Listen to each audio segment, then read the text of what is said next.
Stay frosty and head over to EasyMut.com for the cheapest MUT coins on the market. And when I say cheapest, I mean it. We're talking 1 million coins for around 40 bucks. Use code DIRECTOR for 5% off. Yo, what up, brothers? What's up? It's the Director. Chargers fans, we're gonna be doing something a little bit different today. Okay, we're gonna be taking a look at another mock draft. Okay, a mock draft that is not done by me because, you know, I'm Chargers focused. I wanted to kind of give you guys my perspective of what other people are saying because we got to be open-minded when it comes to the draft, do we not?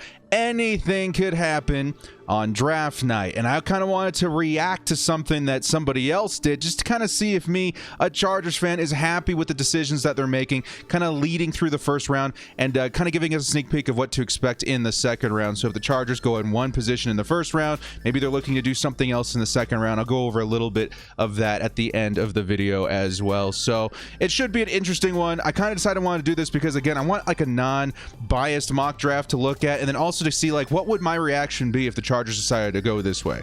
Okay, I've not seen this mock draft yet. I went online and looked for one that I have not looked at yet. This one's coming in from NBC Sports Bay Area. I think it's a 49ers fan perspective. So again, we're going to kind of find out and see what other people are saying could happen in the draft, and maybe if the Chargers fans community is happy with that as well. And you guys in the comments section, give me your opinions as well if you like the way this mock draft went, and more importantly to me, what you would be doing in the second round if things happen to shake out this way. Okay, and of course I'm going to be going over every single pick, not just the Chargers, just to kind of give my perspective on what could happen with other teams as well. So it should be a lot of fun. We're all ready today, guys. We got the brand new threads in, pretty sweet. A little Mouty action with the Chargers logo. I am fired up and ready to go. Before we do get started, hit us up with a like and sub if you guys do enjoy this content. The small amount of time you guys take to the like, sub, and bell notification helps me out a lot. Let's get into this video. Lights, camera, action.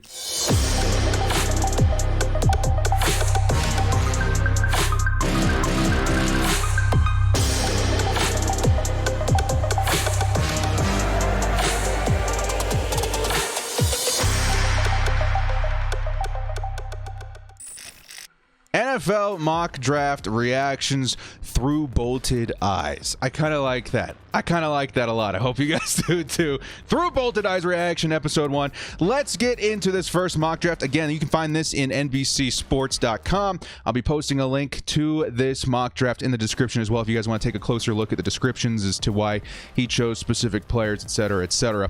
So let's start here at the number 1 pick. Obviously, I'm thinking it's going to be Jacksonville Jaguars, Trevor Lawrence. Pretty obvious, I think, at this point.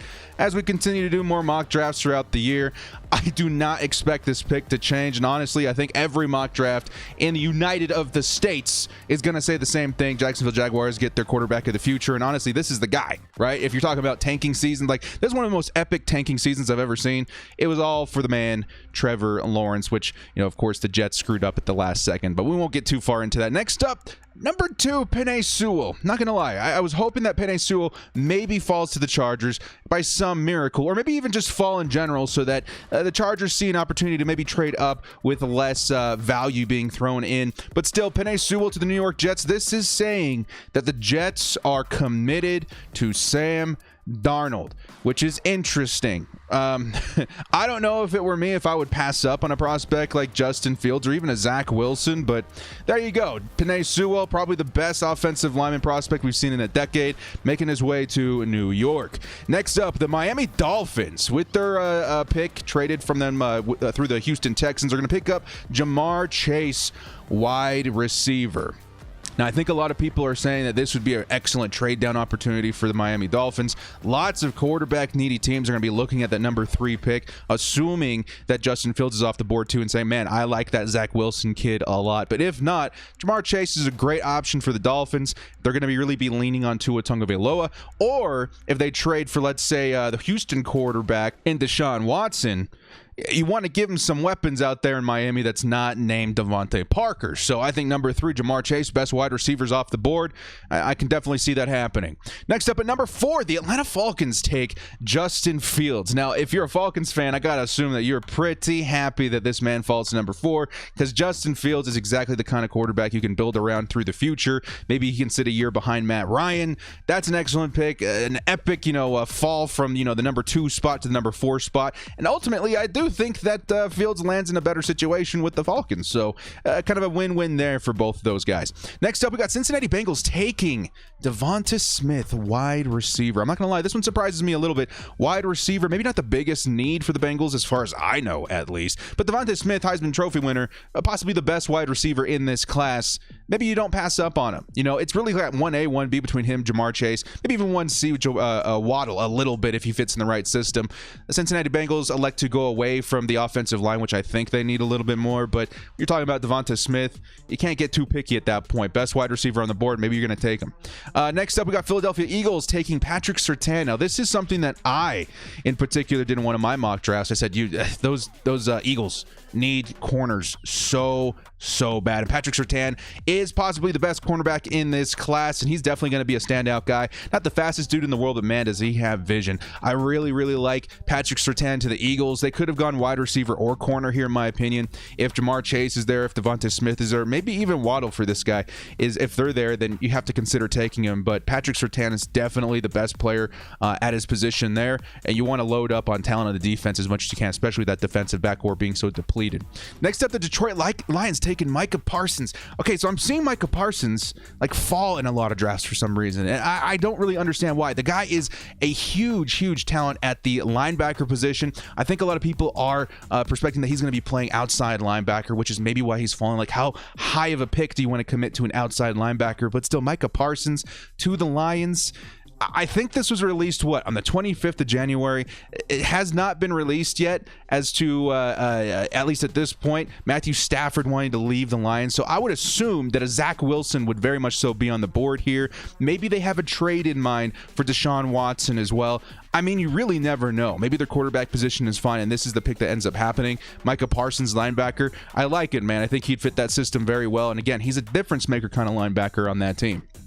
Next up, finally, Zach Wilson coming off the board here. Now, I like this mock draft because I do think one or two things could happen. One, these guys the Lions could take Zach Wilson, and then maybe the draft is exactly the same because these guys possibly go Micah Parsons next. I do feel like Parsons does fit the Panthers as well, but still, these guys need a quarterback as well. There's kind of like a flurry to get the free agent quarterbacks, so the guys that are requesting trades in Matt Stafford, in Deshaun Watson, maybe even an Aaron Rodgers at this point. It's kind of what I've been hearing on the grapevine too. But in this case, these guys get their new young prospect in Zach Wilson. He can learn behind Teddy Bridgewater for a while. I like the pick. It's very this kid, Zach Wilson, man, he was electric this season, and I think he's been climbing mock draft boards because of that very reason. Such a good prospect, especially with the system like the Carolina Panthers. He's going to have some nice weapons out there, Christian McCaffrey specifically, but very nice pick by the Panthers. Next up, we got the Broncos taking Trey Lance. Now, I'm not going to lie. Something in my gut is telling me that the Broncos are probably going to take a quarterback. Drew Lock, we've seen him a couple of times these past couple of years, and he's probably not the answer, in my opinion. I just don't like him. I think, obviously I like him as a Chargers fan. I feel like he's pretty easy to rattle there in the backfield. But if they decide to go quarterback and they actually get Trey Lance, this is a huge win for Broncos fans too, because this Trey Lance, man, he's like what? He reminds me of a little bit. He's got elements of like Josh Allen, maybe even Justin Herbert a little bit. He's definitely the kind of quarterback that you see nowadays, archetype-wise, succeed in the league. So at number 9, Trey Lance to the Broncos. I would actually be sweating a little bit being an AFC West rival. That's a pretty good pick for them. Next up, the Dallas Cowboys are going to take Caleb Farley. And this thing down here, guys, I apologize. It's going to pop up. I can't stop it. Caleb Farley to the Dallas Cowboys. Now, I was thinking that if Patrick Surtain fell, this is probably the destination that he would go. But Caleb Farley, man, I can't lie. He's one of my favorite prospects as far as cornerbacks this draft, simply because He reminds me a lot of Antonio Cromartie, so I'm hoping that he falls to the Chargers. Seeing him get picked up at number 10 is kind of a bummer, but at the same time, there's some still really good prospects for the Chargers to pick at number 13, depending on what happens here. So Caleb Farley, great addition to the Dallas Cowboys. I think they would be very, very happy with that pick. Next up, New York Giants are going to take Kyle Pitts. Now, again, another guy that I was hoping would fall to the Chargers. Kyle Pitts is a difference maker, mismatch nightmare kind of player. You can put him anywhere on the field, especially going up against linebackers. Dude, this kid is going to feast. I'm so excited to just watch him play. I hope he comes to the Chargers, but wherever he goes, I'm excited to see what he does. I hope he goes to a team with a good quarterback.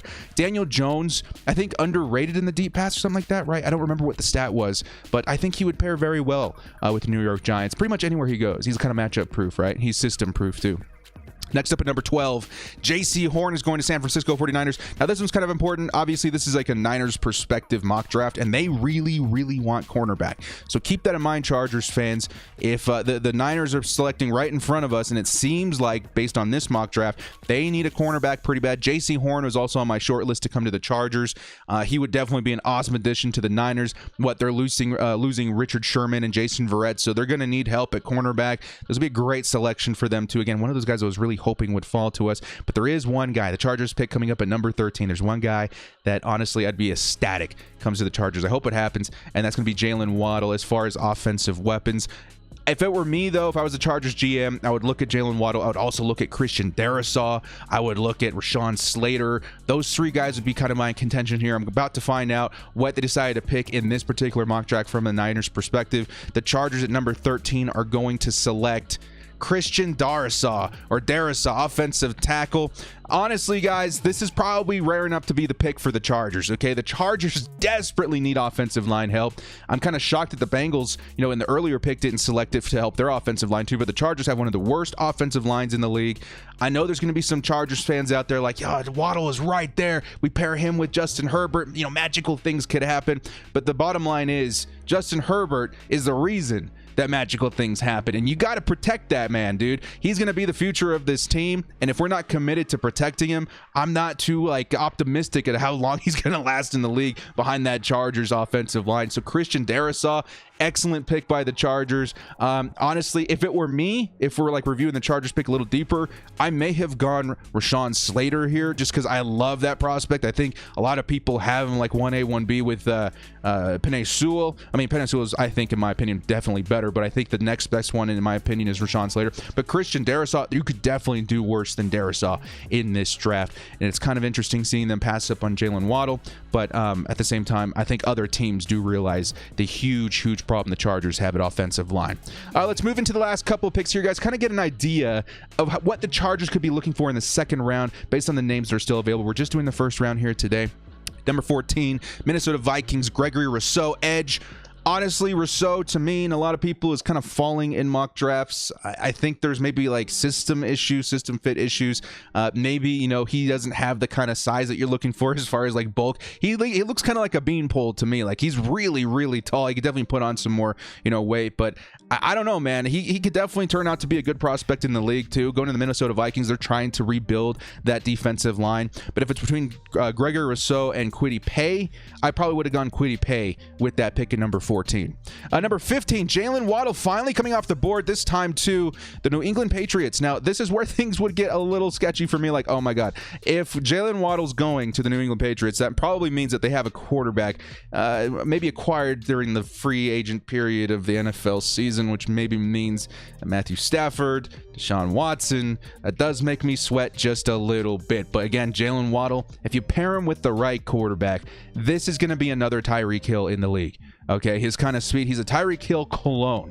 If he gets himself a strong arm quarterback that's accurate in the deep part of the field, it's GG's. I have so much faith in Jaylen Waddle. I hope that it works out for him. Obviously, anything could happen after the draft, but this would be an excellent pairing for anybody with a strong arm quarterback. So if, let's say, the New England Patriots go get themselves a Matt Stafford, this is one of the best wide receivers you could pick up for him as far as weapons, because the Patriots really, really need it. At 16, Arizona Cardinals are going to select Rashawn Slater. Now, this is one of those instances where I think Slater fell a little bit too far. I don't think he makes it to the 16 pick, but if he does, Cardinals fans, very excited. We all kind of know why the Cardinals drafted Kyler Murray, right? To me, it felt like putting a Band-Aid on a bullet wound. Like, okay, so this offensive line is tragic. I don't think it's been as tragic these last couple of years, but it's been tragic. So we're going to get a quarterback that can run away from the pressure. And slowly they've been kind of fixing that line a little bit. Rashawn Slater, definitely one of those guys you don't want to pass up on, especially if you're like unsure about your offensive line. I'm not 100% positive on how suspect their line is right now, but Rashawn Slater to the Cardinals, you guys would have to be very happy with that pick. That's a very, very good fall for you guys. Las Vegas Raiders coming up next with Christian Barmore. Christian Barmore, defensive tackle. This is interesting. They have who in there? They have Maurice Hurst, I think, right? I'm not quite sure about the defensive tackle situation. I do remember the Raiders being somewhat difficult to run on last season. I don't know if it was a mix between their defensive line and linebackers, but going Barmore here, this could be a definitely good pick for them. Shore up those trenches. They're in a division where running backs could be pretty lethal. You got Melvin Gordon with Denver. You got CEH with the Chiefs, and of course Austin Eckler with the Chargers. So be shoring up the defensive line. Not a bad idea for the Raiders. Next up, Miami Dolphins. Kwity Paye. Okay, so this is again a fall. I feel like Kwity Paye probably should have been taken a little bit sooner. It was kind of surprising to me to see Gregory Rousseau taken so high, but Kwity Paye going to the Dolphins. That Dolphins defense is already kind of scary, man. If they pick up Kwity Paye too, I don't know about that, man. That's pretty nasty. Again, Kwity Paye, very high on him. He kind of reminds me of like a Melvin Ingram clone. So, I mean, imagine Melvin Ingram more in his prime with the Miami Dolphins. Yeah, that could be a good thing for the Dolphins squad. Next up, Washington football team are going to take Mac Jones, quarterback. Now, this is something I suspect is going to happen as well. I think Mac Jones, to a lot of people, hasn't made it into the first round. To me, I think in a year where quarterback is so deep, I would say like top heavy almost. There's like, I don't know, 4 or 5, even 6 quarterbacks that you can maybe take a risk on and maybe develop into your franchise guy. Of course, not all of them are going to, but you got as good a chance as any with a lot of these dudes. And Mac Jones is one of those guys that I think is going to be reached for. He's one of those guys that I saw the Broncos picking up, earlier in drafts when they had a later pick.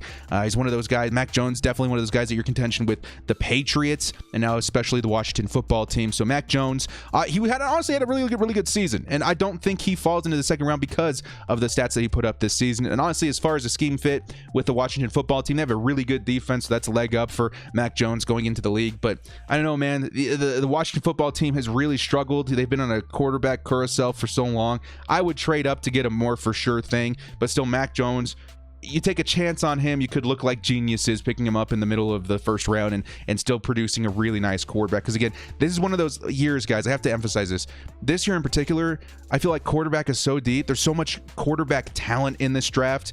I wouldn't be surprised if like 4 or 5 quarterbacks go in the first 10 picks. Like it's actually kind of ridiculous how many good quarterbacks there are this year. So in an instance for the Washington football team, maybe it's a good thing that Mac Jones fell to them. Next up at pick number 20, Alijah-Vera for the Chicago Bears. This is one of my favorite guys in the draft, in the later picks. If the Chargers were to trade down, this is the guy I'm targeting, Alijah-Vera. He plays really well on the offensive line, whether it be guard or tackle. He's one of those versatile guys. I'd be very excited to see him added to any squad, and especially the Chicago Bears, who are desperate need to help a revamp of their offense. It's a good place to start that offensive line. It all starts in the trenches. Next up at 21, we got the Indianapolis Colts with Samuel Cosmi. Now, Samuel Cosmi, it depends on who you ask, but I feel like this guy should be higher, right? I feel like Samuel Cosmi, 6'7" prospect, really good in pass protection.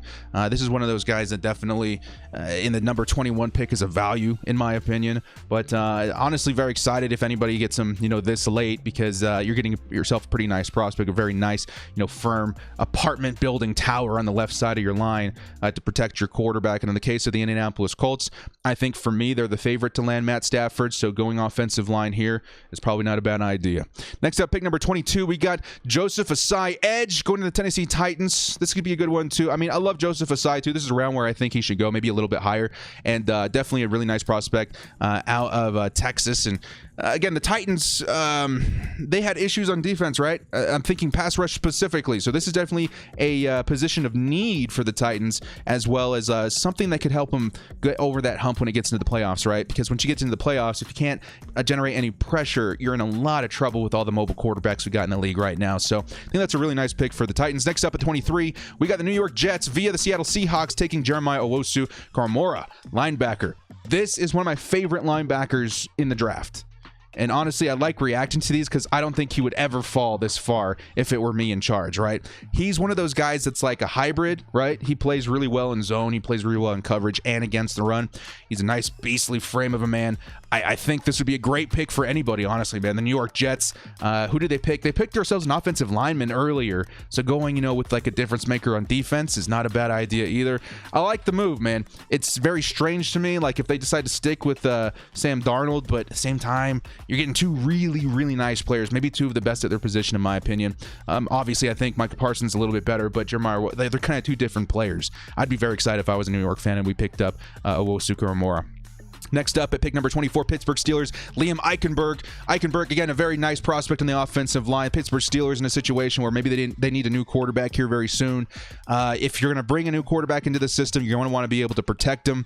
And Llam Eichenberg is definitely one. I think the first round offensive linemen, a lot of them are going to pan out. None of them are going to be as good as Penel, Sewell, but a lot of these guys are going to pan out very well in the NFL. And just in my opinion, I think there's a lot of talent to be found there, so the Pittsburgh Steelers should be pretty happy with that one.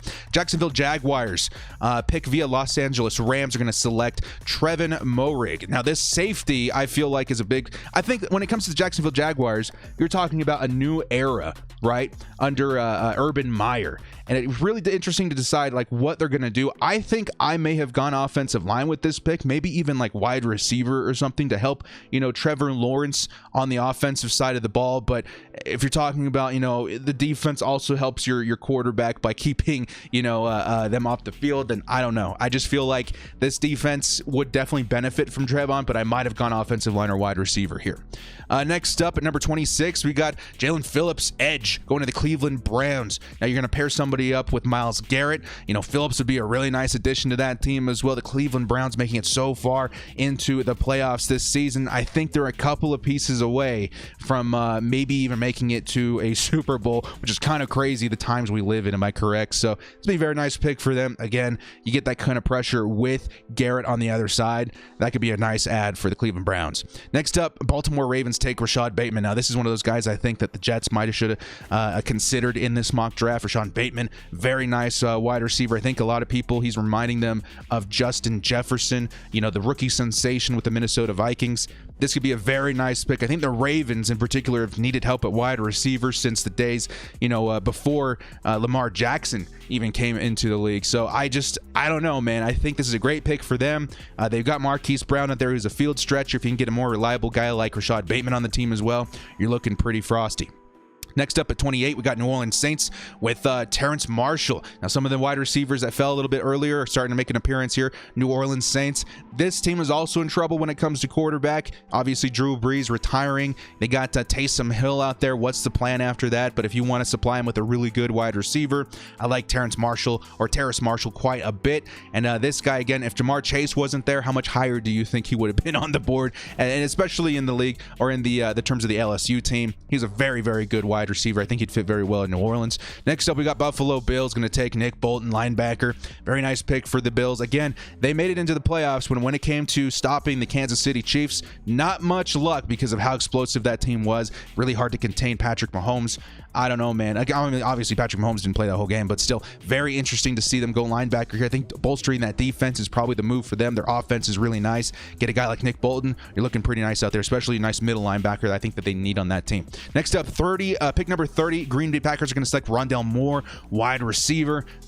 I think this is a great pick here, man, especially if you still have your guy out there, Aaron Rodgers. You want to give him more wide receivers to choose from outside of the realm of Devontae Adams. And honestly, Rondale Moore could develop into one of those beast wide receivers, especially in a system like the Green Bay Packers. Oof, this kid would have a very nice career in Green Bay.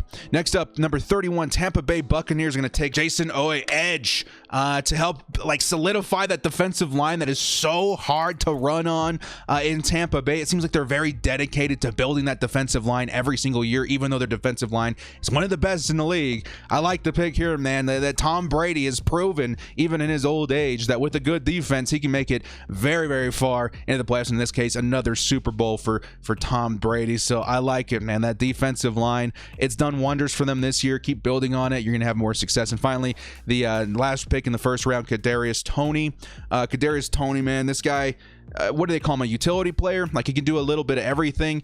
This is the offense I'd be most worried about him running in with the Kansas City Chiefs, because they're so creative. They've got a quarterback that can do wonders as far as like unpredictability, and if you got a guy like Kadarius Toney out there as well that can really benefit and add to that for Patrick Mahomes, it's a little worrisome for a guy like me, a Chargers fan in the AFC West. So Kadarius Toney, I think this would be an awesome pick for the Kansas City Chiefs, and it would make me sweat a little bit. And that's going to do it for today's video, guys. As far as my thoughts going into the second round, the Chargers elected to go offensive line in the first round. I like it. I respect it. I think that's honestly what I think the Chargers are going to end up doing. So going into the second round is where you guys come in. Now, what are you targeting? Who are you targeting in the second round? For me, like an Asante Samuel in the second round, cornerback, maybe an interior offensive lineman like Wyatt Davis. Maybe he's still there in the second round. Let me know some of the names that you guys would be targeting in the second round for the Chargers as well. Well, guys, thank you so much for joining me. This has been The Director. We'll see you next time. And as always, bolt up and stay frosty.